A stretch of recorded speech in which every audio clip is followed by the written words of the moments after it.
we're gonna be proceeding to 2.5, where we're talking about prokaryotes. I'm sorry for using the notes in your slides. I do like this.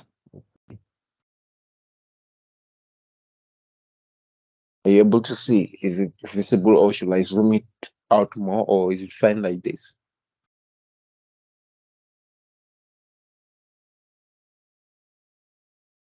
It's fine. Okay, it's fine. Cool. So we're gonna be talking about prokaryotes, which have radiated into diverse sets of lineages. Remember, we were talking about last week. We ended up talking about the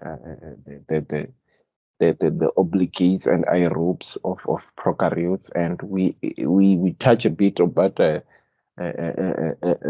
these prokaryotes in the last session when we were talking about the way in which your lecturer might structure the question in BLG 1501 about the comparison. And remember, last week here in BLG 1502, we talked a bit about the comparison between prokaryotes and eukaryotes, how they are differentiated, and how there's a nutritional adaptation of metabolic, where we talk about energy sources and carbon source and the type of organism in which they are exemplified in terms of those examples. When we continue, we're going to be continuing in 4.2.5 rather, sorry, where again the recommendation is on the book in chapter 27 of Campbell and others 2015, where we're talking about since the origin of 3.5 billion years ago, prokaryotes population have radiated extensively as a wide structural and metabolic adaptation, which have evolved in them. And by that is that collectively this adaptation have enabled prokaryotes to inhibit every environment known to support life. So these prokaryotes, they have inhibit every environment. So environment, it's also equivalent or similar to habitat, but we don't just want to say vegetation, but environment and habitat are similar in terms of terminology. So you can obviously again say they have inhibit every habitat which is known to support life. So the habitat which supports life also, which means even eventually if we're talking about on a sea level, on a landscape level, but not necessarily on an atmospheric level, but between the sea level and on a on a land level. Remember 2 weeks ago we were talking about the adaptation, where we use the examples of adaptation where you have to adapt towards and gravitate towards your environment in a response to emulate or stimulate yourself so that you may be able to protect yourself against predators. So in recent decades, advances in genomics, we talked a little bit about genomics few weeks ago, where we're talking about how the study of genetics, the study of how whole genome sequencing are attributed and are studied and are revealed in a certain living organism. So the advances in genomics are beginning to reveal the extent of which prokaryotic diversity is. So the diversity of a certain species or a certain individual species, the genetic level or genetics, usually we do paternity tests for genetics. If we want to test if I'm related to someone and I'm related to somebody, so usually they will use DNA to check how the relativeness of certain individuals are. Therefore, even the level in which the diversity of prokaryotics is now being diversified, or is now being broadenized by the advances of genomics. So genomics is like a new technological advancement which we can be able to study and be able to understand the extent, the relativeness, the evolution of certain species. And also this genomics has advances and has good advantages into to this to this prokaryotes. So we see here also on the, just hold up, yes, thank you.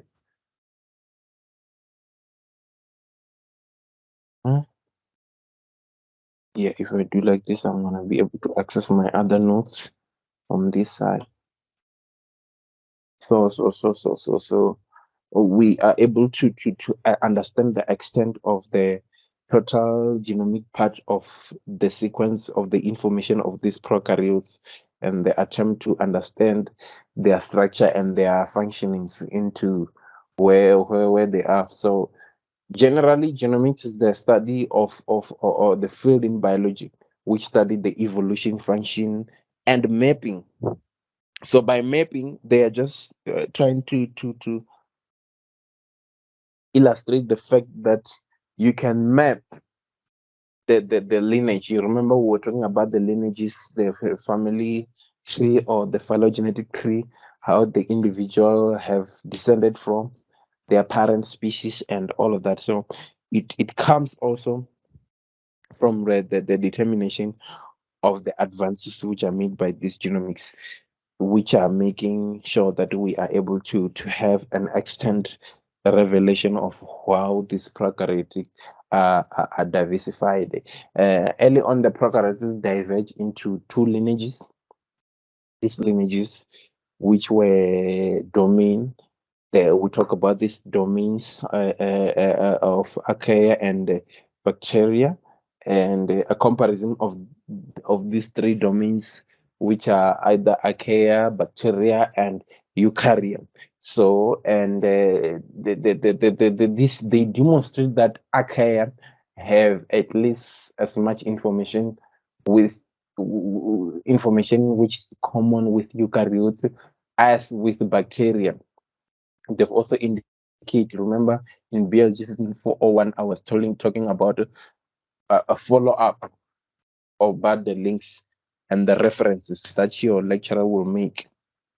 So you might need to make follow up about also the extent to which you can be able to extract more notes or more information from textbook from page 642, table 2.27, 27.2, where they're going to be differentiating how similarity or how common it is, or about the demonstration that archaea have at least as much common information with eukaryotes as it is with the bacteria. But the archaea also have many unique characteristics. These are the differences now. In my PowerPoint, I had made this. I just made this as characteristics which are unique to archaea only. Because here in the previous sentence, they are talking about the characteristics or the common similarities which are demonstrated that they are in eukaryotes as they are in bacteria. But here they are talking about the characteristics which are specifically unique to only the archaea, and is that most of these species of the archaea have been sorted into the kingdom of Euarchaeota or the kingdom of Crenocheota. So, meaning that the species of archaea are sorted or are grouped into the kingdom of Eukaryote and the kingdom of Crenocheota. But much of the research on the archaea has focused not only on phylogeny. We talk about that.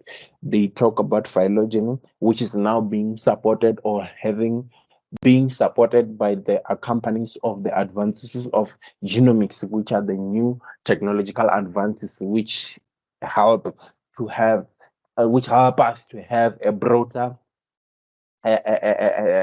information about the phylogeny, but it's not only focused on phylogeny, but also the ecology, their ability to live where no other life can. So that's also another part where this archaea focus their ecology, where they live, how they survive, what are other supporting environmental factors, what are the other supporting abiotic factors. We talk about abiotic factors and biotic factor earlier on when in a BLG. What are the other inputs that other characteristics of that community has on their ecology that forms the phylogeny that indeed will be able to be distincted and being described in their ecological cycle and their ability to live where any other life can live. We remember we talk about extremes that their tolerance, they can be able to tolerate more in environment, extreme environments, and we're still going to talk about that. And this archaea, one of the major characteristic is that they are what we call extremophiles. Extremophiles. Extreme extremophiles. I hope I'm pronouncing it correctly. Which means that they are lovers of extreme environments. When somebody say you are an extremophile, so which means that you love extreme environments. You love to you're not average. You don't just when you do your things, you don't just do it willy. It has to be on, or it has to be off completely. So you're not in between. You are hot or you are very frozen in cold. So it's the lovers of extreme environments. Why? Based on environmental criteria, where archaea can be classified into three stages. That stage is metanogens, extreme halophiles, and extreme thermophiles. So when you are studying this, you're gonna have to create yourself some notes here where you're gonna group them. So this they are based into three environmental groups, which are classified into metanogens, extreme halophiles, and extreme thermophiles. Metanogens, their description is that they obtain energy using carbon dioxide to oxidize hydrogen, replacing methane as a waste. That's a description of metanogen, because your lecturer might say describe three classifications of archaea as extremophiles, as lovers of extreme environment, and explain those. So you might actually have to explain the description of this of environments or condition which the archaea are classified into, because they're classified into three categories: methanogens, extreme halophile, and extreme thermophiles, because they are lovers of extreme environment. So these methanogens is that the first description is that they obtain energy by using carbon dioxide to oxidize H2, replacing methane as a waste. And also methanogens are among the strictest anaerobes, and they live in swamps and meshes where other microbes have consumed all oxygen, which means they tolerate an area without oxygen, because in swamps and in meshes there is an absolutely or zero amount of oxygen, because it is consumed by microbes. And which makes sense because they're the straight chest anaerobes, and also they are important decomposers in sewage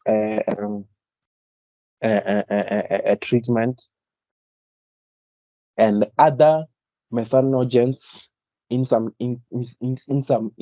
instances, they live in anaerobic guts of herbivorous animals, playing an important role of those animals' nutrition, and they may contribute to the greenhouse effect through the production of methane. So that's how these methanogens they are characterized, or that's how their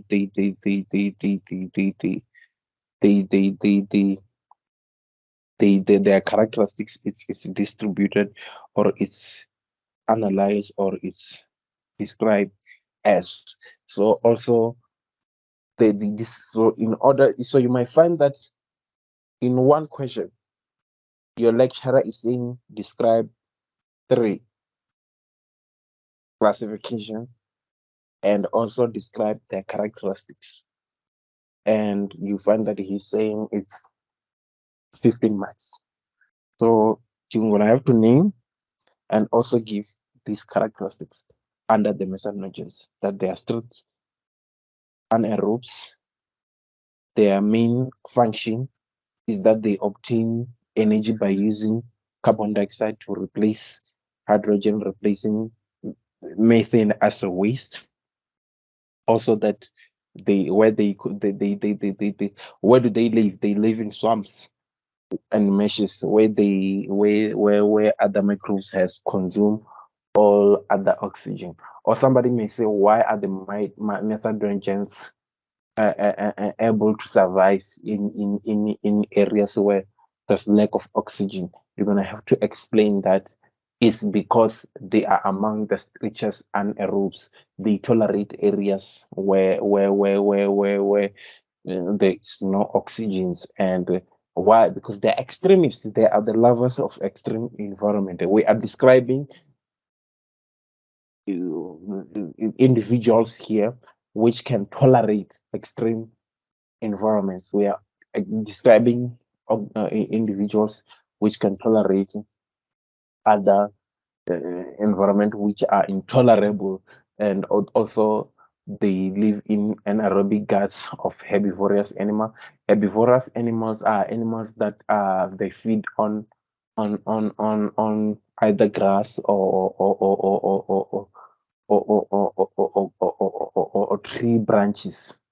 I know the one that feeds on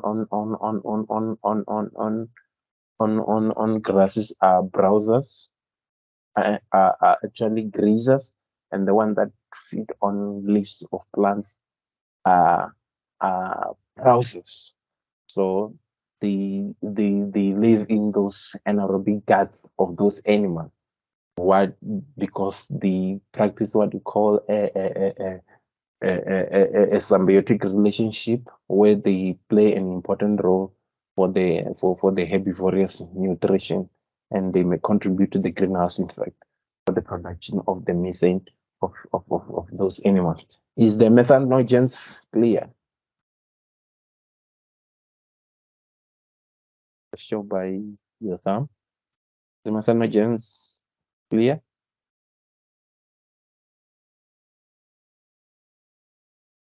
People?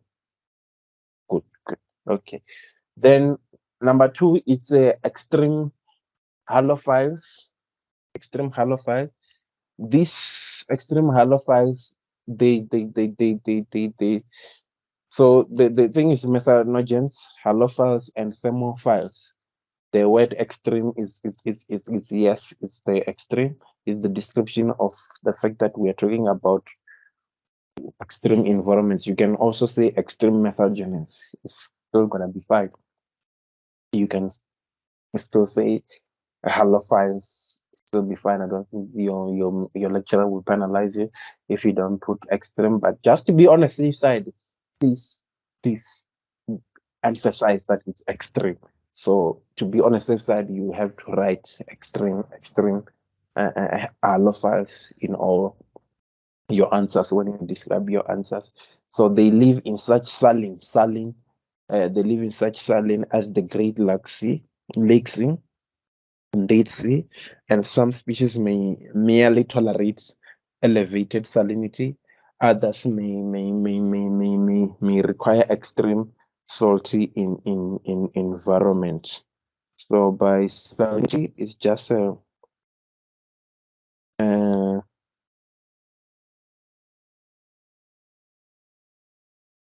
salinity is just the degree or or or quality in which the water it's high or measure in which the measures like if we're talking about elements like sodium, chlorine, magnesium, calcium, and other ions which contributed to the salinity, where this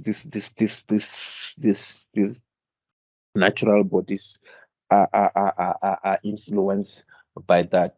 So these species they merely tolerate those environment. We talked earlier. Oh, sorry about that. We talked about. Can you still hear me?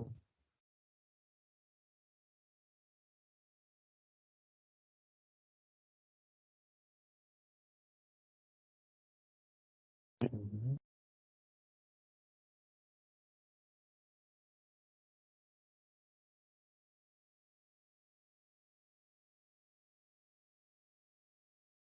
Can you still hear me?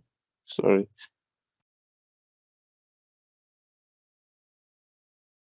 Just show by your thumb if you can still hear me. My phone was ringing. Okay, thank you. So they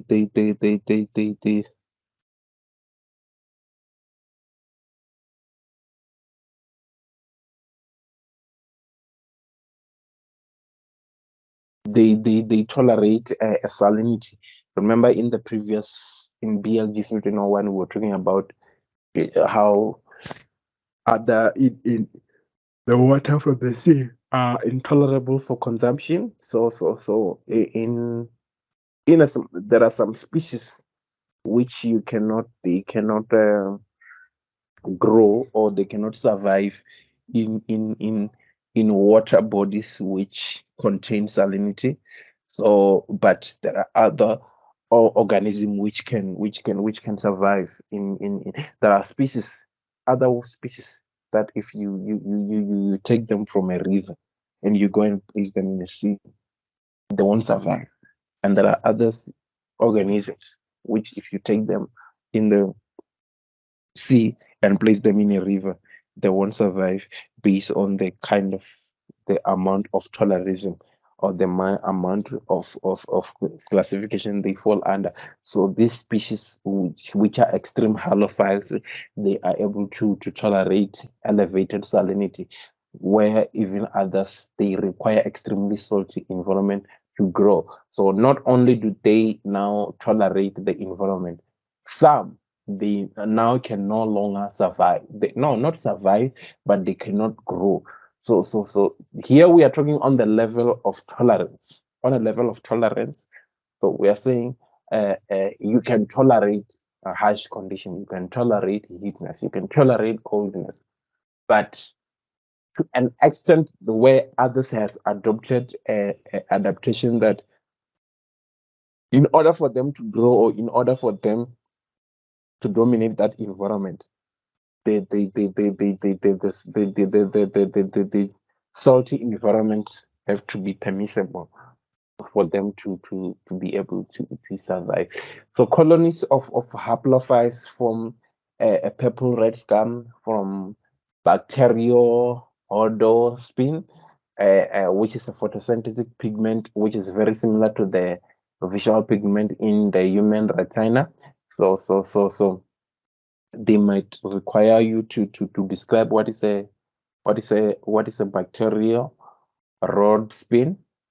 Rhodospin is a photosynthetic pigment, which is very similar to the visual pigment in the human retina, which is a colonies which these extreme halophiles form in is purple in red color. So they might ask you to describe and also to put an example or describe in three marks describe what are bacterial rhodospin. So you're gonna have to explain how that is a photosynthetic pigment very similar to visual pigment in the human retina, and also that they are red in color, and they are colonies which are formed by haplophiles for in the colonies which are formed by haplophiles, and they are red in color. So extreme thermophile. The last one is the extreme thermophiles. Again, we're talking about three classification. With the first one was methanogens, the second one was halophiles. Now the last one is the extreme thermophiles, where these extreme thermophiles they strive in hot environment. The optimum temperature for the most thermophiles is ranges between 60 degrees Celsius to 80 degrees Celsius. So sulfur does oxidate sulfur in hot springs of Yellowstone National Park. Anybody know Yellowstone National Park? Have you ever heard of Yellowstone National Park? If you have heard it, how what did you hear of it for? What is it famously known for? Anyone?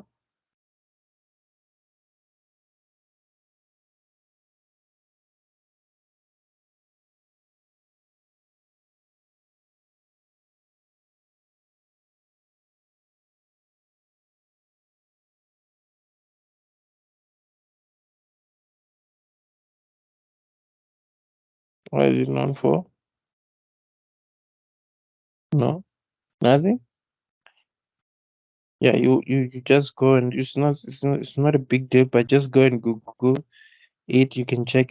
It is the last time I checked, unless if they have changed the it's the largest national park in the world, and I think ours is the largest in Africa. I don't know, but you can check that. But Yellowstone National Park is one of the, I think it's the longest, because they characterize them with this other in terms of hectares and other characteristics. But Yellowstone, so they have found that this optimum temperature of the thermophiles are 60 to 80 degrees Celsius, where the sulfur oxidase sulfur in hot sulfur spring in Yellowstone National Park, and another sulfur metabolizing thermophylline lives at a temperature which ranges from about over 105 degrees Celsius, which is water near the deep sea of hydrothermal vents. So this is the characterization of these three classified methanogens: extreme halophiles and extreme thermophiles. Any questions before I proceed?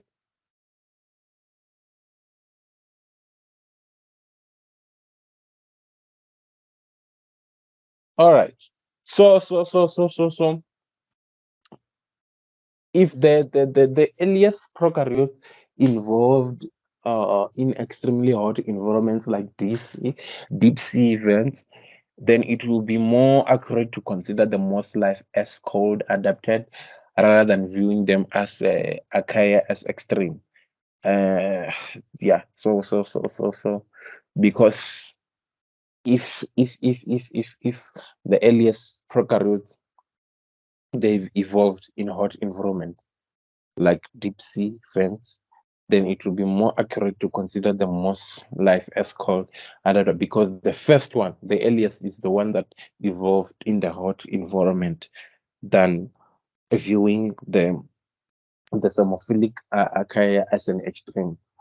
So recently, scientists have discovered an abundance of marine archaea among other life forms in the moderate habitats, because like I said, I think I said this in the first session in BLG1501, where we talk about the fact that there are more species in the sea compared to the ones that are in the land. All right, then we're gonna do activities where you guys now today you're gonna be telling me the answers. I think we're gonna have some fun. So describe the difference between extreme allophiles, they're still there, allophiles and extreme thermophiles. The second question is, in your understanding, what makes archaea the larvae of extreme environments? Let's start with that one. Latoya, you wanna take it a go? You wanna give it a go? Lasejo? Even my notes are still there. I don't have to hide my notes. What if you are approaching it as a question, I think the answer is here. If you are just try to use your own words if you can.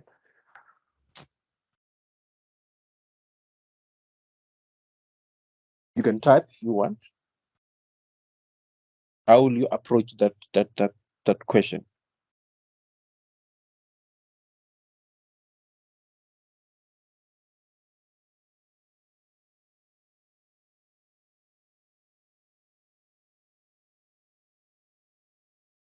Anyone?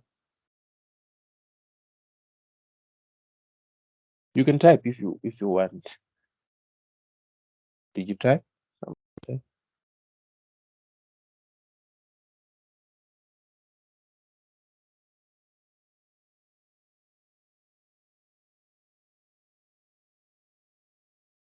No one, no?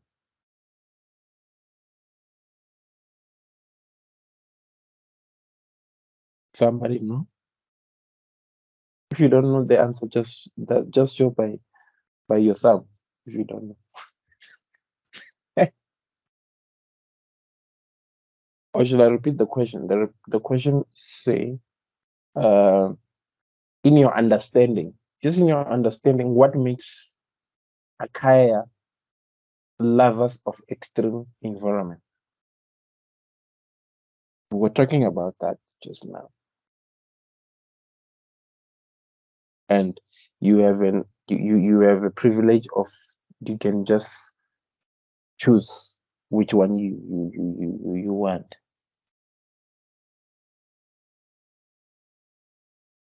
You guys can still hear me though, right? Okay, let me see the is it the intolerance to the to no, the intolerance will suggest, unless intolerance will suggest that they are unable to tolerate the environment. Yes, yes, yeah, let's go. The yes, yes. Sorry, Latoya. Yeah, yeah. You're right. You're correct. They are able to tolerate the environment.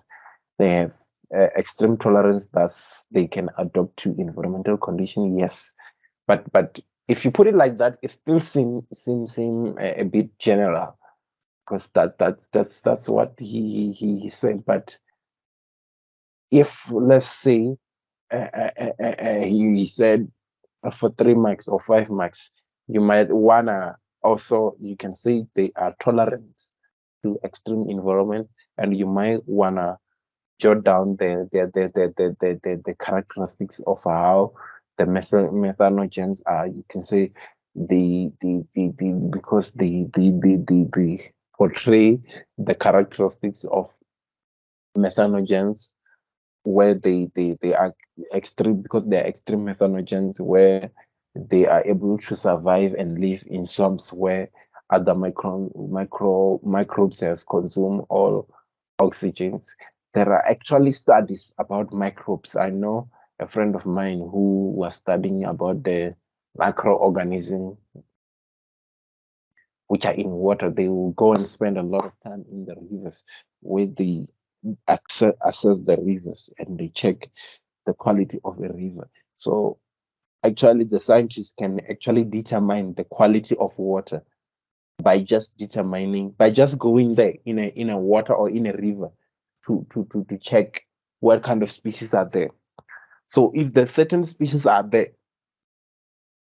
if the certain microbes are there in a certain river, they will be able to determine that this water is not good for the river of the quality of water in this river is compromised, or it's not good, or it's because there's a lot of determining factors among the species or the microorganisms which are in the river. Because if the microbes are able to live in the area, we can be able to determine and know that, oh, because there are microbes, this means that this environment is an extreme environment. So an extreme environment is the environment which methanogens are able to survive in. So methanogens, they survive in salinity areas. So salinity areas therefore means that this water is not good, or this environment is not good for that particular environment. So they are able to check the quality of water by just going and assess it's what we call field collection, where they will go with the mist net. They go and collect the microorganism. They will have a what we call a identification pack, where it is comprised of books of a field, a guide in a book, where every species that you find, you check on the book which species is it. If you cannot identify it, you put it in a vial or in a vacuole, and then you place it in a box, in a cooler box. You're gonna go back to the lab and check on the microscope which species is this, and then you will identify it. But because it was a project on a very high level, they had already the person who was leading the field who could be able to identify almost 70% of the species that they collect, because they were at least on a level of expertise in which they were in. So you might actually want to give those kind of example. Then describe the differences between extreme halophiles and extreme thermophiles. So you're gonna have to, you'll find that they will say 10 marks or 5 marks, but most of the time they will say 5 marks, where you're gonna have to describe each, five each. It's a point for a mark per point, a mark per point. So if somebody said something is described, what not, 5 marks. Be rest assured that in order for you to be on a safe side, you're gonna have to list at least 5 statement points, so that you don't miss each other in terms of the marks right there, and then you'll be in a. So the halophiles, we talked about that. It's the one that they live in the Great Sea. They tolerable to salinity, and they require, and which is the big factor, is that they even requires the environment to be salty for them to be growing. And that's so he might say, describe the differences between extreme halophiles and extreme thermophile. Sometimes they will say between the three and say 15. Extreme halophile, extreme thermophile, and methanogens. You might actually have to, and the differences are this. The differences are this that we talked about. For the extreme halophiles, it's these ones when we talk about the fact that they survive in very hot conditions, where they tolerate even temperatures which are between 60 to 80 degrees Celsius, and also about the hot sulfur springs in Yellowstone. You can throw it at 2 there and 4 in order for the examples that you may wanna put. Yeah. Any question with regards to these questions? It's clear. All right. Can I proceed?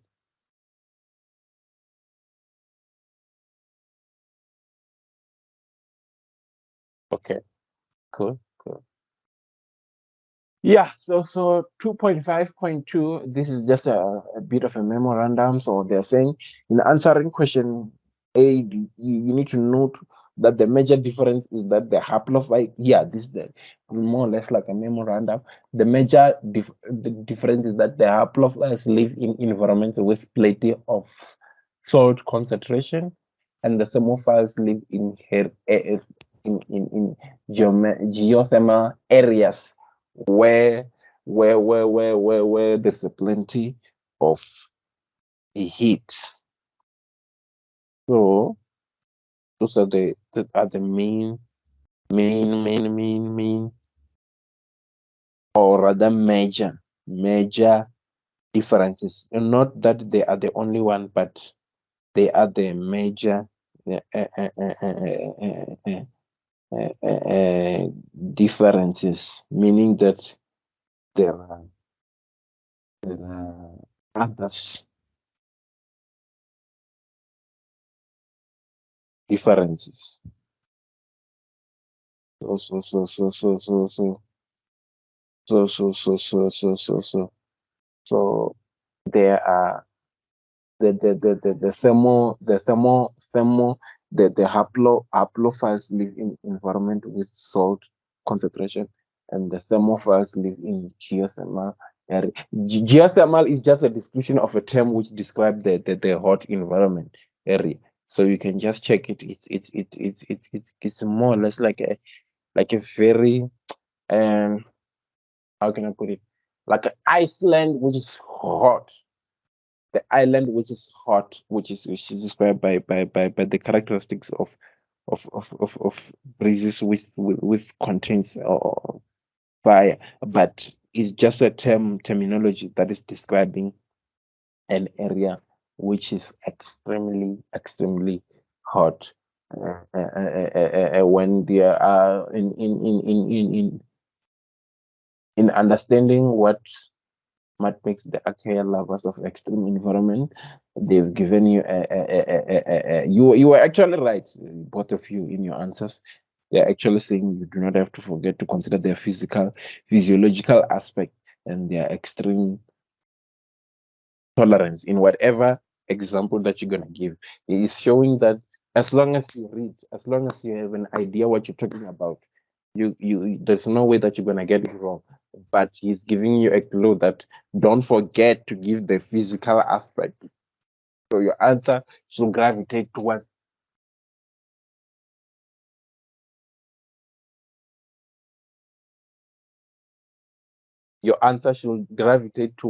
the physical aspect of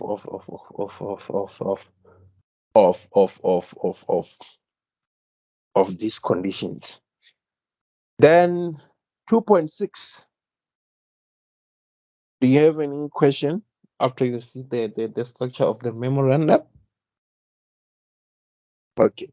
2.6. Prokaryotes play a crucial role in the biosphere. We once talked about the biosphere. So if people were to disappear, this is just an example. On planet tomorrow, life on Earth will change for many species, but few will be driven by to extinction. In contrast, prokaryotes are so important to the biosphere that if they were to disappear, the prospects of survival for many other species will be dim. So each and every there's a biosphere and ecosystem is it explain how the nature of how not we as humans, but we as or individuals or living organisms, we need each other in terms of biotic and abiotic aspects and the aspects of ecosystem. Hence, they are saying if we were to disappear from planet, that a lot of things will change, and a lot of species dimension will change. Some will survive, some will say, hey, we are excited. I'm sure animals, cows and chickens will say, yo, we now can live in peace. These people used to eat us a lot and all of that. So the survival of biosphere is dependence towards the survival of other species. So that's what we call chemical recycling. So chemical recycling is that the ongoing life depends on the recycling of chemical elements between the biological and chemical components of ecosystem. So if you were to not to if it were not for decomposers, especially prokaryotes, carbon, nitrogen, and other elements which are essential for life, therefore life will become logged in the organic molecules of corpses and waste products. So the chemical recycling play that particular role of the where we find the cycle, where we find the nutrients and all of those. And prokaryotes also play as a mediator in the return of elements from the non-living components of the environment to the pool of the organic components of the compounds of the environment. So prokaryotes have many unique metabolic capabilities. Therefore, they are only organisms which are able to metabolize inorganic molecules containing elements such as iron, sulfur, nitrogen, and hydrogen. And there's what we call cyanobacteria. You need to underline this one, cyanobacteria, which not only synthesize food and store oxygen to the atmosphere. But they also fix nitrogen. That's their function. They fix nitrogen. These stocks of soil and water with nitrogen compounds that other organism can use to make proteins when the plants and animals die. Therefore, other prokaryotes return in the nitrogen to the atmosphere. And that's the chemical cycling that is there, or the biological cycling, which is there, that this prokaryote, they help in to make a balance in many metabolic capabilities, where not the only organism which can metabolize inorganic molecules which are containing elements such as sulfur, hydrogen, and nitrogen. And the cyanobacteria helps in that process, that they help, that they make other organisms, they fix their nitrogen rather than to only synthesize and store oxygen to the atmosphere. But it's also a function of cyanobacteria. So cyanobacteria has, from this statement, three functions. Their function is that they synthesize the food and they store oxygen to the atmosphere. The first function is that they synthesize their food and they also store their oxygen. And additionally, in this context of chemical recycling, they also fix nitrogen.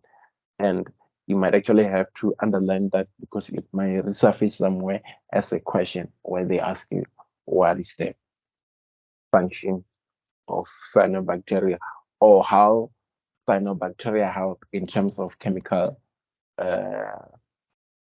recycling. All right.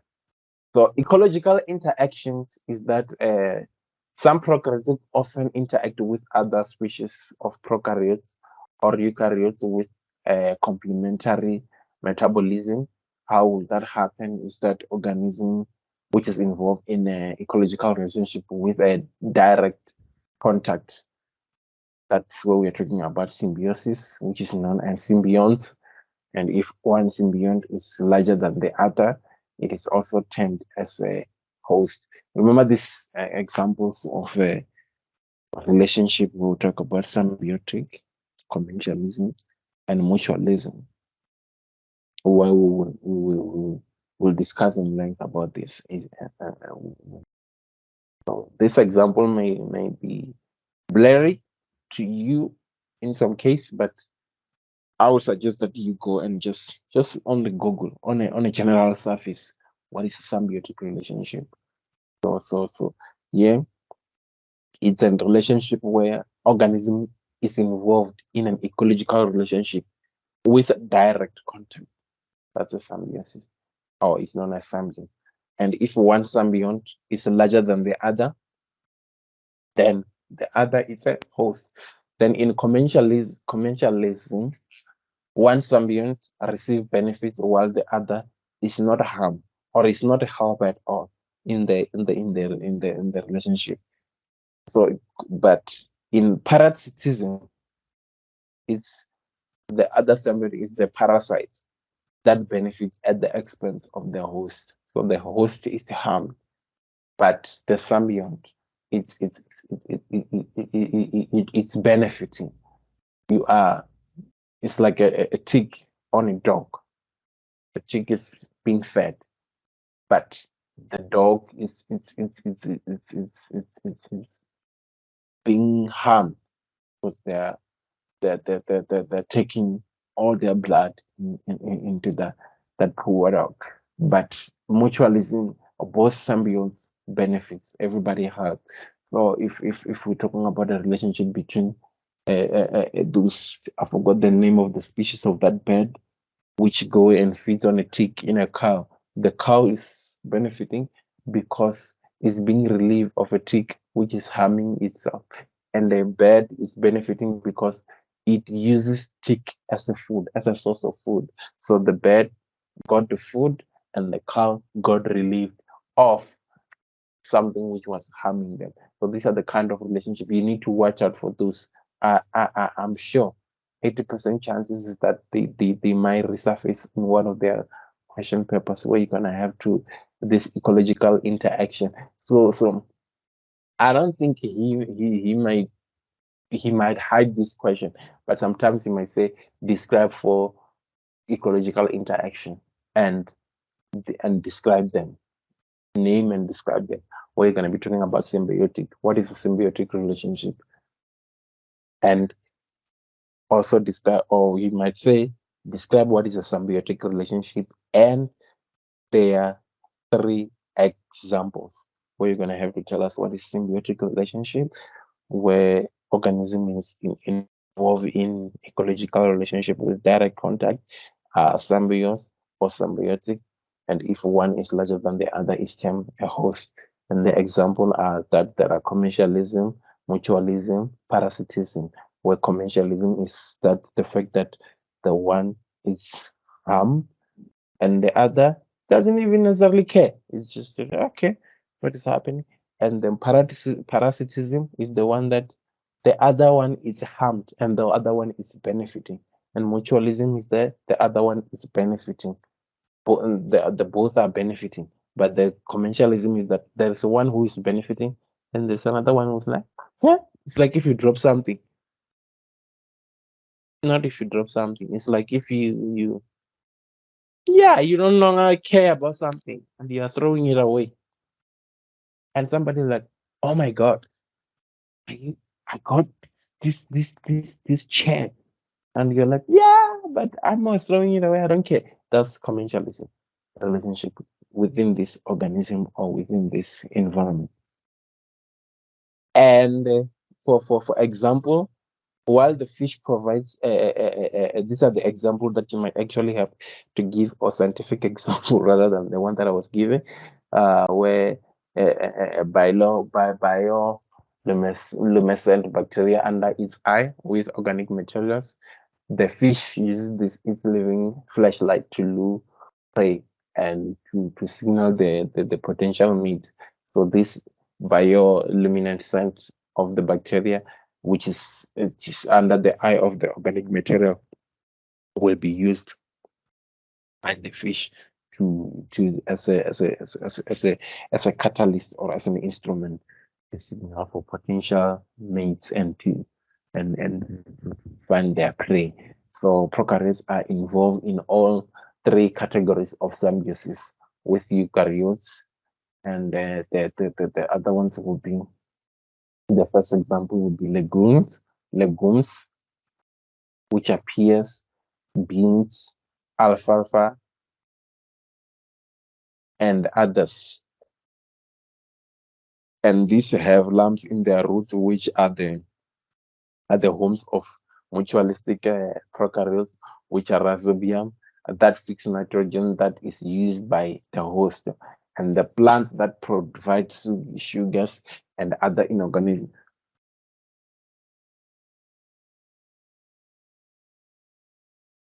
the nutrients to the prokaryotes.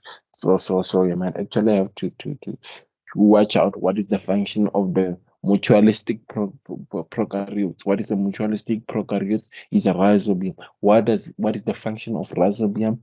It is that it fixes the nitrogen that is used by the host plants. And when we talk about fermentation, we even touched it a bit in last time.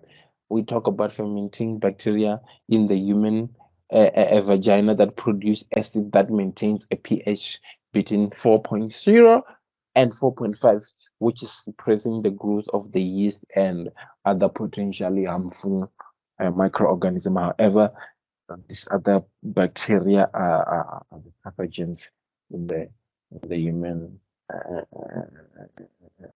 area, which is produced in that essence.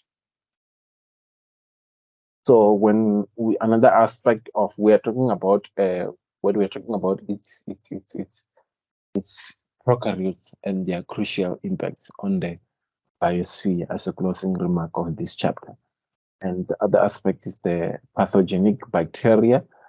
So pathogenic bacteria is that exposure to the pathogenic prokaryotes is certain. It's a certainty, which means it's there. There's no doubt about it. It's gonna be there and it's there. So most of the time, our defenses check the growth of this pathogen. Or occasionally, the parasites invade the host, resist the internal defense long enough to begin to begin the growing part, and then it will harm the host. The pathogenic prokaryotes are cause about half of human diseases, which include pneumonia, which is caused by Haemophilus influenza bacteria. You're gonna have to do microbiology on that or biochemistry to know most of those about the pathogens. And some pathogens are opportunistics. These are normal residents to the host, but only can cause illness when the host defense are not strong enough. So basically here they're just explaining that most of there are bacteria which are pathogenic, and they may want to find out from you what are the pathogens that can be caused by prokaryotic pathogens, where you can say, for example, they are causing a half of pathogenic diseases, which humans. So most of the diseases that we fall under, that we find ourselves being weakened by,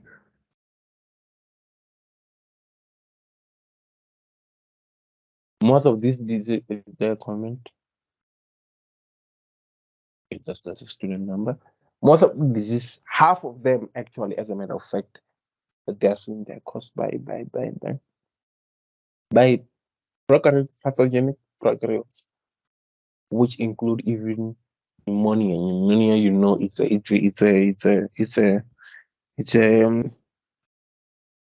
a crucial cell disease which you don't want to find yourself with. Then the scientists, Lewitt Foster and Joseph Lester and other scientists, they started linking the disease to pathogenetic microbes in the 1800s, where people like Robert Koch was the first to connect certain diseases to specific bacteria.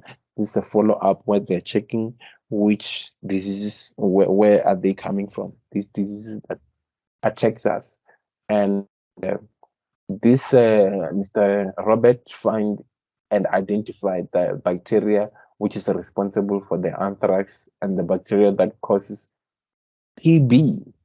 And launch method established 4 criteria.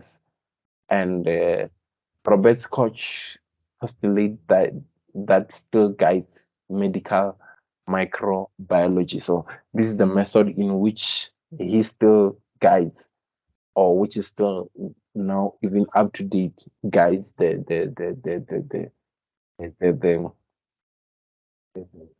manner in which these bacteria to come from, or identify bacteria which are responsible for certain diseases in our lives. And this is the guide is that the researcher must find the same pathogen in each disease, and in which disease individual which is being investigated. The second one is that they should isolate the pathogen from the disease subject and grow the microbial culture, and they should induce the disease in experimental animal by transferring the pathogen from culture. And lastly, they should isolate the same pathogen from experimental animal after the disease develops. So this postulate or work for most pathogen, but there are assumptions that sometimes do occur. But some pathogens produce symptoms of disease by invading tissues of the host, and where there is what is called a actinomycete. Actinomycete is the one that causes tuberculosis, which is an example of this source of symptoms. And more commonly, the pathogen causes illness by producing poison, which are called exotins and endotins. Exotins and endotins. I'm sure you are underlining also in your notes.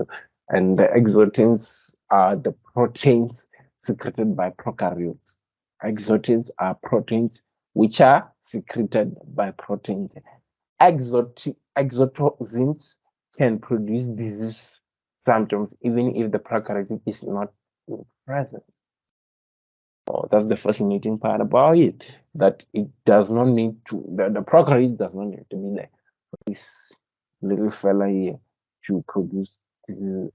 And Clostridium, as an example, Clostridium botulinum, which grows anaerobically.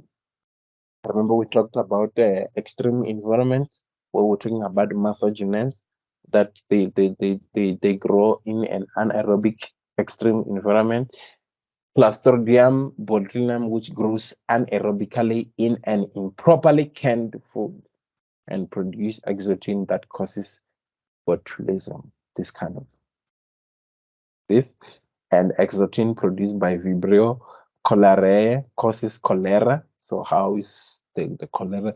This is just the pathogens and bacteria which causes certain common diseases that we know. Serious disease which is characterized by severe diarrhea, even strains of E. coli, which can be a source of exotin, which is causing a traveler's diarrhea, where you're gonna be suffering a whole lot. And endotoxins, we're talking about exotin, but we're talking about how they produce disease of even if the prokaryotes is not there, or and also that there are proteins which are secreted by prokaryotes. But endotoxins endotoxins are components of outer membranes of some gram-negative bacteria. Remember, we talked about some gram-negative last week. If so, you might actually have to go back to your notes and have a clarity of what we're talking about when we talk about gram-negative. The endotoxin producing bacteria in the genus of Salmonella are not normally present in healthy animals. This Salmonella typhi causes typhoid fever. So Salmonella, it's a bacteria which causes a fever, other Salmonella species, including some that are common in poultry and causes food poisoning. You find the people who are in the poultry industry, when they will be like complaining a lot or being in a compromised manner because of this bacteria which causes food poisoning, since the discovery that germs cause diseases. So if you're talking about if you have to do the microscopic in introspection, you can be able to notice a lot of bacteria which are in the germs, which if you are a great thinker, you might think twice about things like the germs and all that. But they improve since the discovery of the germ, the fact that they cause improve sanitation and improve treatments have reduced mortality and extend life expectancy in the developing countries, because obviously the technology is the one that advances the mechanism that can be able to defeat the ends of these germs. So the life expectancy has been extended as life begin to be advanced further and further. So more than half of our antibiotics, such as the streptomic and sertraline, come from the soil bacteria, which is Streptomyces, and the decline, but not the removal of the bacteria as a threat to health, may be due to more public health policies and education than to wonder drugs. For example, the Lyme disease, yes, which is caused by saprochete and spread by tick that live on deer, food, mice, occasionally in humans. Yeah, if that tick could affect you or could bite you, then you find that you might be affected, and then you might be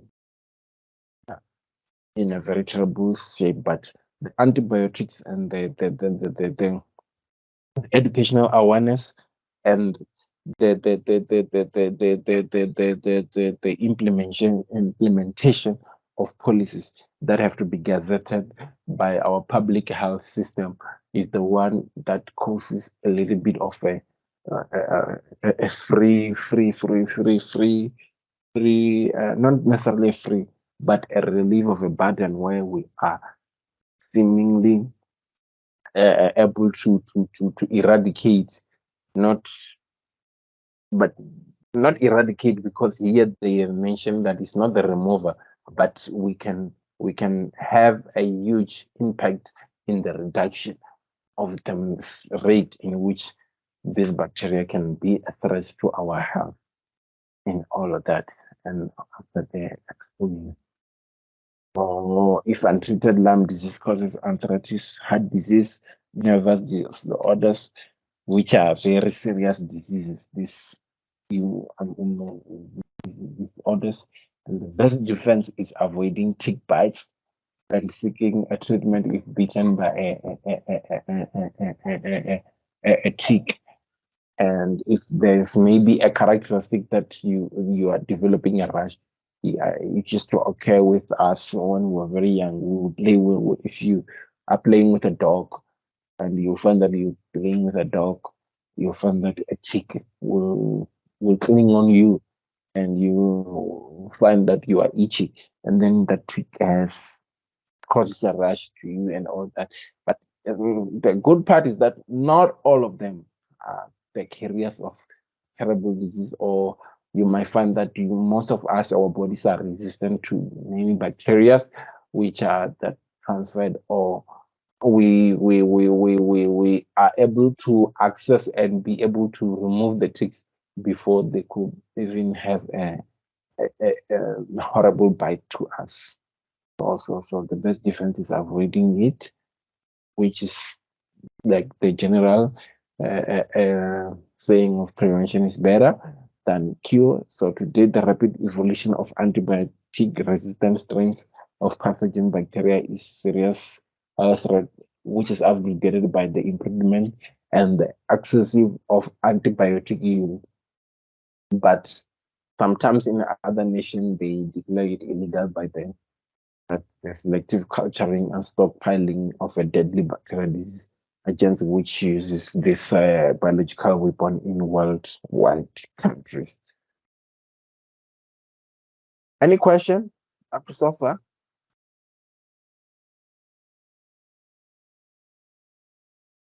Then prokaryotes in research and technology. In a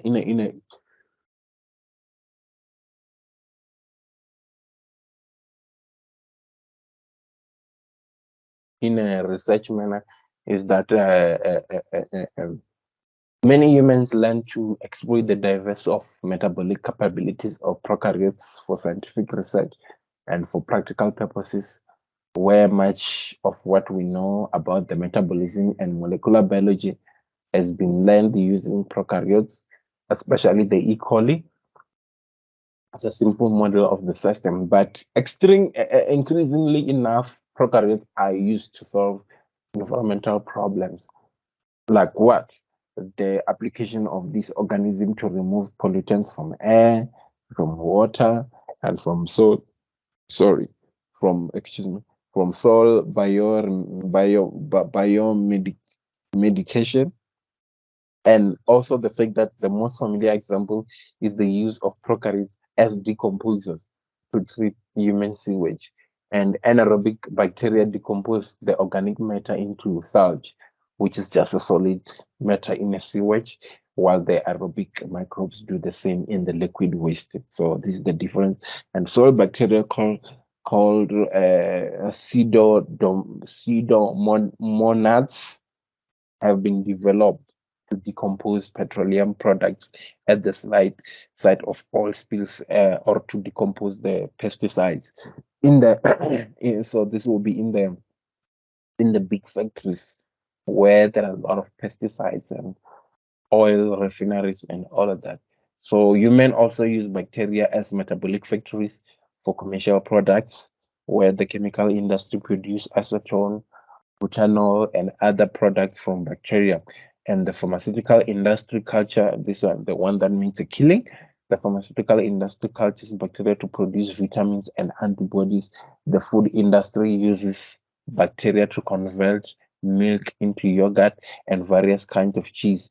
The development of the DNA technology has allowed the genetic engineers to modify prokaryotes to achieve specific research and commercial use. So this question here is, what is the benefit this prokaryote to us as human beings? How is it beneficial? So here we can ascertain that we as human, they use the because we are exploiters of every other living organism except for ourselves or even towards each other. Somebody can say so. The application of organism to remove the other benefits or advantages that we did this organism prokaryote, they help remove pollutants from the air, from the water, and from the soil, which is bioremediation. They help with bioremediation. So bioremediation is the application of using prokaryotes to remove pollution from air, water, and soil. And the other example will be the use of prokaryotes as they are used as decomposers. That's number 2, to treat human sewage. Number 3, anaerobic bacteria decompose organic matter into sludge, which is a solid solid waste that is anaerobic, while the aerobic microbes do the same to liquid waste, but the anaerobic do that into the sludge or the solid waste, but those one do it for the liquid waste. So bacteria, which is called pseudomonads, have been developed. They used to decompose and help in the decomposition in the oil sites and in areas where this the splits of decomposed of this this prokaryotes. And also human use this bacteria as metabolic factories for commercial products. The chemical industry produce acetone, butan, and other products from bacteria. So for commercial products, what are the benefits for commercial products? For commercial products, you might have to say chemical industry, they produce acetane, butterfall, and other products from bacteria. In the pharmaceutical industry, that they produce vitamins and antibodies, or you can just say they produce medicine or other drugs which help with the antibodies and diseases. And in food industry, they use bacteria to convert milk to yogurt and other cheese, which is a business, which is a food business.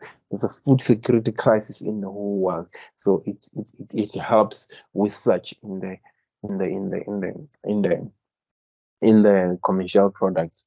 And the fourth one is the development of the DNA technology, which allow the scientists or genetic engineers to modify prokaryotes to achieve specific research and commercial outcomes.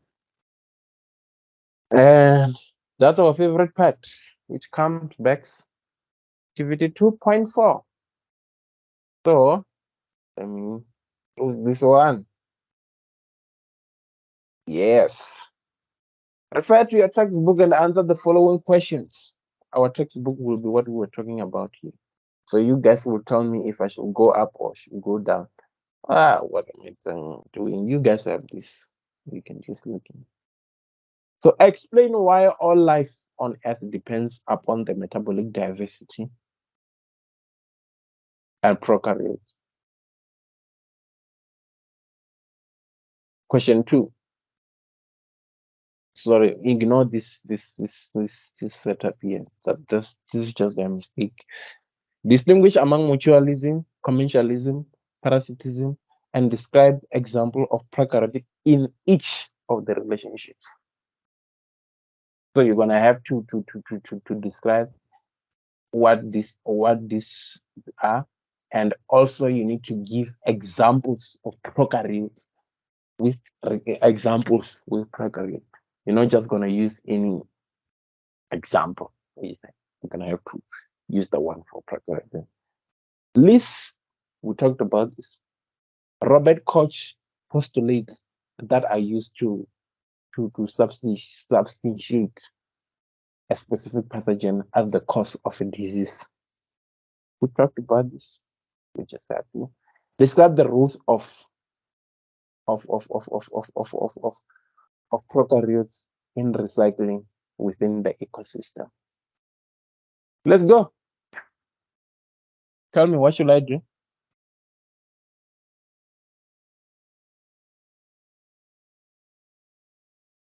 Let's talk.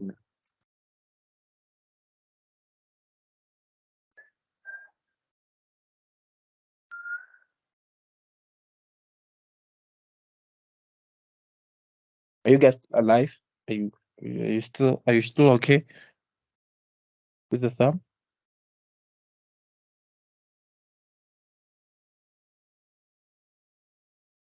No?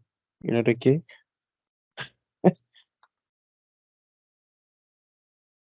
Miss Lesejo? Miss Latoya? Miss Emma?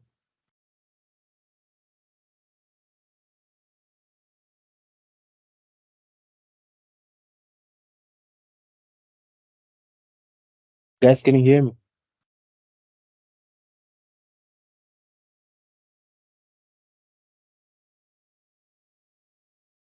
Okay.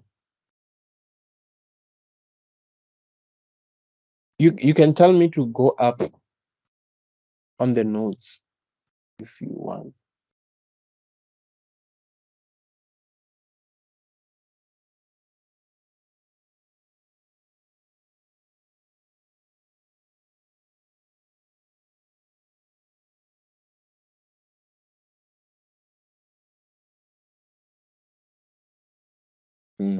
And the other one, I see you. I'll try. And the other one. You know what? Let me give you. Let me give you 2 minutes. 2 minutes. Then we're gonna be going through all the answers.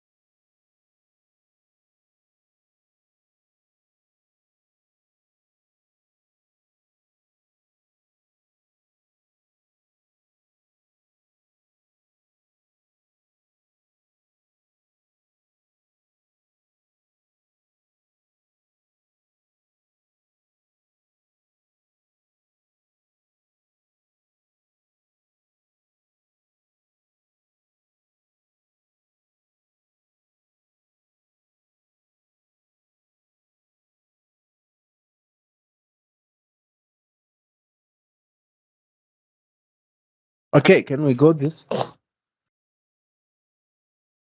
And we go for answers?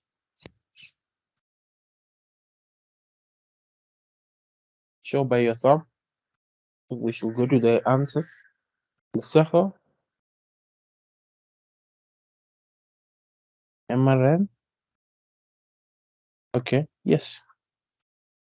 Let's explain why all life on Earth depends on the metabolic diversity of prokaryotes. So the answer. They mentioned that they possess strange metabolic diversity of E. coli. For example, it is found in the intestine of the excretion of animals, but if found in drinking water or post-plant sewages, the sewage system, it's bad. And the Earth metabolic diversity is greater among and I'm distracted by the comment here. Let me see this comment is this.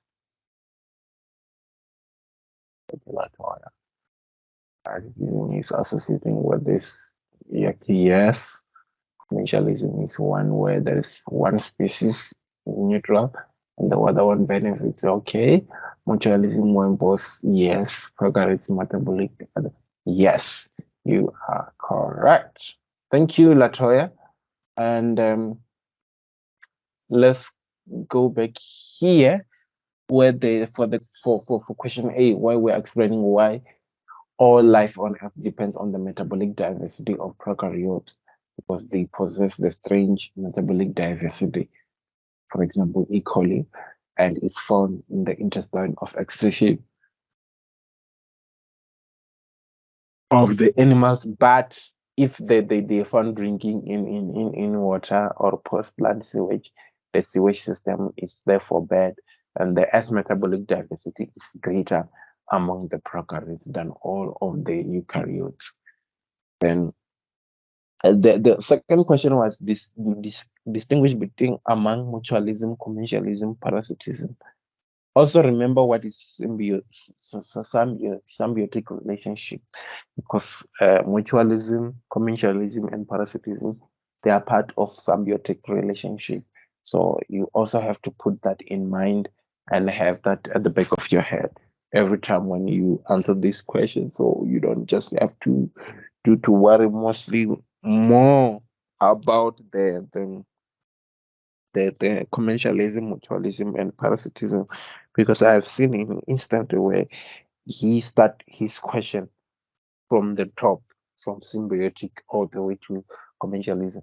But the definition factor here, or the very significant thing to note in this question is describe examples of prokaryotes in each of these relationships. So, Latoya, you're not just giving only the description of what mutualism is. Furthermore, I could guess you good money if we were betting that more marks are in the examples that you are describing, and you might find that 1 mark is only for describing, then 2 marks is for example. So you might find that mutualism 1, example 2 is 3. Then you might find that the whole question has 9 marks. So, and you're not just giving any examples, you are giving examples of prokaryotes, prokaryotes, which are in those. So mutualism, close association in which both benefits. Example, intestinal flora competes with digesting, which makes vegetable vitamins, nitrogen fixing bacteria, which lives in the legume root nodules. Those are the examples. So which are 1, 2, 3, 4. 4 marks. So you're gonna have to read these through and make sure that they are in your pack or they're in your pocket when you prepare for your exam. Commensalism, there it's one benefit and the other is neutral. Exactly like how you put it, Latoya. Thank you so much. And most bacteria on or in humans are commensals. Parasitism, one benefits and one is harm. Example, bacterial disease like tuberculosis, leprosy, and anthrax. Is this the leprosy that was said in the Bible? Okay, I see there are a lot of churchgoers here. The thumbs were raised so fast here. And what is C? Well, the question for C was Liz Koch, Robert Koch postulates that used to substance the pathogen. Let's go to it. Let's just go to it while we talk about this. While we talk about Robert Koch, we talk here where they said Louis Porter, Joseph Lister, and other scientists began linking disease to pathogenetic microbes in the late 800s. Robert Koch was the first to connect certain disease species to specific bacteria, and he identified bacteria responsible for anthrax and the bacteria that can cause tuberculosis. And Koch's method to establish criteria that postulate that still guides the microbial microbiology, medical microbiology, where the researcher must find the same pathogen in the disease individual investigated. Number two, isolate the pathogen from the disease subjected and grow the microbe in pure culture. Number three, induce the disease in experimental animals by transferring the pathogen from culture. And number four, to isolate the same pathogen from the experimental animal after the disease developed. So let's go back to the answer and see how they have placed it. This is C. Find the it's still the same. Find the suspected pathogen in each individual with the disease. You have to isolate the disease individual and go cause the disease by infecting from the culture, then re-isolate the pathogen from the experimental infection. It's the same as they are at their notes above. And the last question was describe the role of prokaryotic in recycling within ecosystem. The role of prokaryote in recycling will be that prokaryotes decomposes releasing essential nutrients from the dead organism. Others convert nutrients into usable forms. Others replenish the starting form. So these are three. So the decomposers release essential nutrients from the dead organism. Number two is that they convert essential nutrients into usable forms. And the last one will be they replenish by starting form. So the summary of this whole chapter, which is also one that you might actually want to focus more on, not necessarily the others are not really important, but this one will actually give you the take homes lessons, which if you master this take home lessons in which in the chapter the lecturer wants you to take home, then therefore you can be able to sense the tone in which he is willing to delve into when he set his example. The summary is that prokaryotic appears 3.5 billion years ago, and they were the earliest organism and the only form of life for 2 billion years. And these prokaryotes dominate the biosphere. They are the most numerous organism and can be found in all habitats. These are the characteristics that we have talked about up there even last week, and that many prokaryotic species can reproduce quickly by binary fission. We talked about how binary fission is and what is it. If you don't remember, underline it and make sure that you know it, leading to the formation of population containing an enormous number of individuals, some of the endospores which can remain viable in harsh conditions for centuries. And just because these prokaryotes can often proliferate rapidly, mutation can quickly increase a population of genetic variation, which is not necessarily the bad thing, because the mutation is also one big factor which plays a role in the population diversity. And the more that the population is diverse, the stronger the population is. And that's how the population can survive more and be and actually be more stronger. So these mutations will this what you call it, this mutation can quickly increase the population genetic variation, and which means that in that population there is variation. So we still gonna talk about a lot of things when in when we talk about in future chapters, when we talk about genetic drift, the population variation, the strength of a population, how the population survive. In order for the population to survive, how is it supposed to be more structured? And mutation, trust me, is one of the major contributing factor. And therefore, as a result, prokaryotic population often can evolve in short periods of time in response to changing conditions. So sometimes the evolvement of this population is not necessarily gradual. It can be rapidly, and the rate in which those rapid changes is caused by mutation. And the nutritional diversity, we talked about this. Remember, this is a summary. This is a summary. This is a summary of what we have talked about. The nutritional diversity is much greater in prokaryotes than in eukaryotes. So the differences between eukaryotes and prokaryotes. And generally, prokaryotes perform all four modules of nutrition. What are those form nutrition? We talked about those: photoautrophy, autotrophy, chemoautotrophy, photoheterotrophy, and lastly, chemoheterotrophy. And we explained, remember there was that table where they explain almost every characteristic about chemoheterotrophy and photoheterotrophy and chemoautotrophy, and that the differentiating were autotrophy and heterotrophy.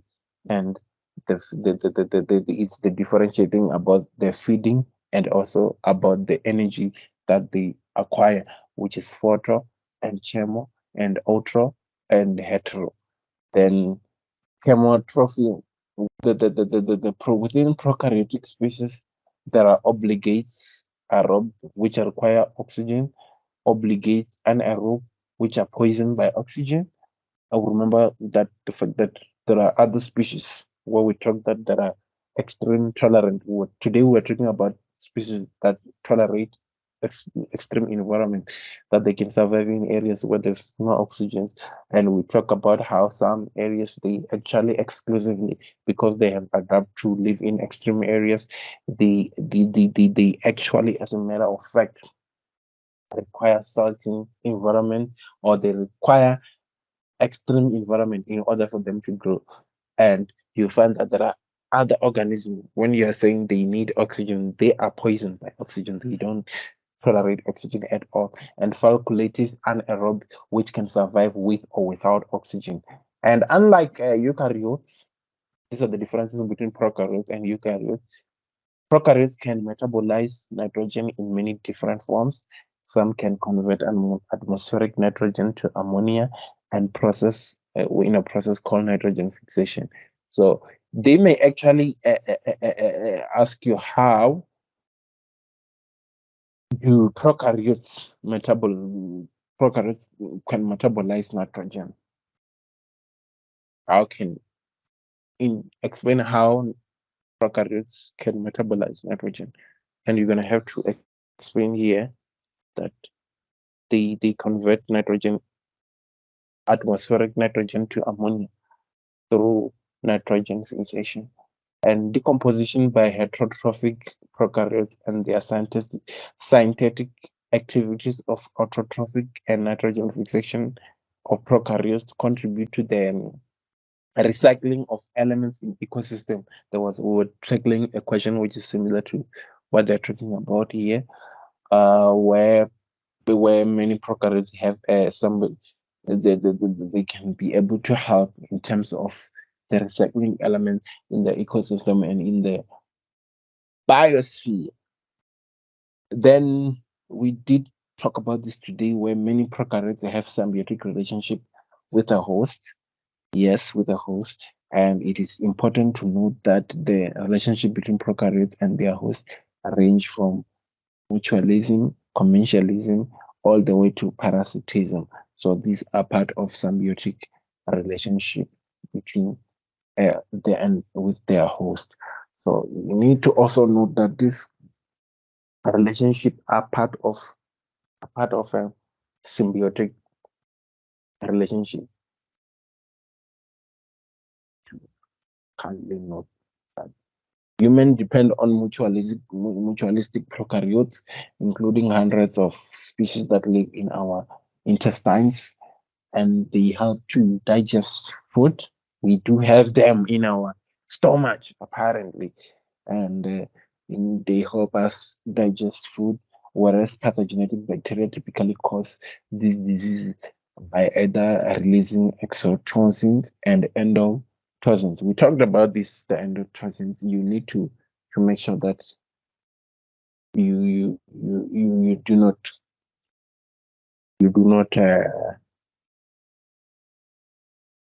make yourself to be in an awkward position where you get into an exam room without knowing this, because it's gonna be one of the crucial questions that if they do appear in your question paper, it's not gonna appear with less than 10 marks, because you're gonna have to be explaining of those exoticisms and endotoxins with deep delve around it. And that's it with the prokaryotes and eukaryotes. Any question? So the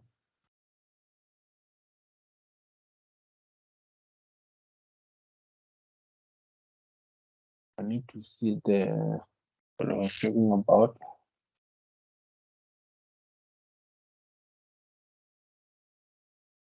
The exotimes and the endotimes, where we talk about that the work of the pathogen to work most of the pathogens, but the exemption that do occur, and how some pathogens produce symptoms of disease by invading the tissues of the host.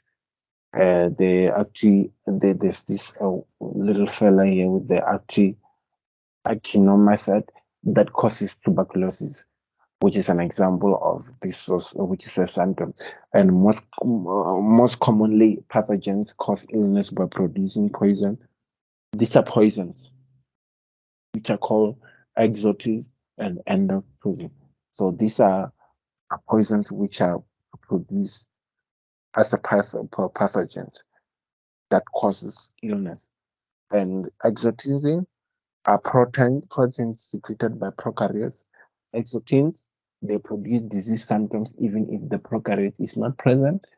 Whether it's a Clostridium botulinum, which grows anaerobically in an improperly canned food and produces an exotism that causes botulism from the word botulinum.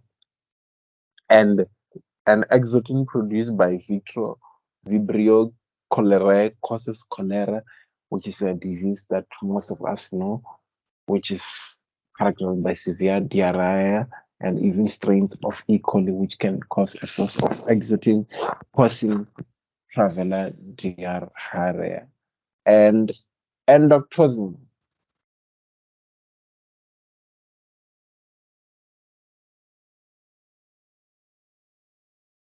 Endotoxin are components of the outer membranes of some gram-negative and gram-negative. Remember last week we talked about gram-negative and gram-positive. You can go back to those and check also one of those notes. It will be very beneficial for your exams. the endotoxin producing bacteria in the genus Salmonella, which are not normally present in healthy animals. And Salmonella typhi causes typhoid fever. And other Salmonella species, including some of that which are common in poultry. We talked about this, which cause food poisoning to all these poultry animals. And since the discovery of the germs cause disease, improved sanitation and improved treatment have reduced, maybe extended the life expectancy in developed countries. But you find that in underdeveloped countries, like areas of Western African countries, where the poverty and the health system of the countries are not good, like countries like Ethiopia, Somalia, uh, uh, Congo Brazzaville, those countries where you can find that this kind of disease still traumatize and torment kids and people who don't have access to good health care. So, but at least in developing countries, and particularly in more developed countries, the cooling down of this pandemic or this disease, it's in a very significant decline, not on the removal or in the eradicating stage. And that. Any question? I think I'm gonna pause here for today.